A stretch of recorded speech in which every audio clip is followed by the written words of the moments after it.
কিন্তু একটা সময় ছিল যখন এই দেশ পরাধীন ছিল। তারপর লাখো প্রাণের বিনিময়ে স্বাধীনতা এসেছিল, কিন্তু আবার যেন কোথায় হারিয়ে গেল।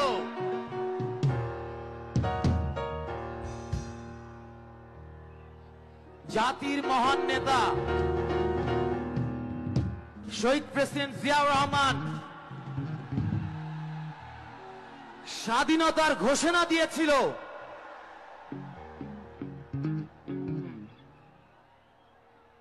কিন্তু তারপরেও থেমে থেমে থেমে থেমে চলছে।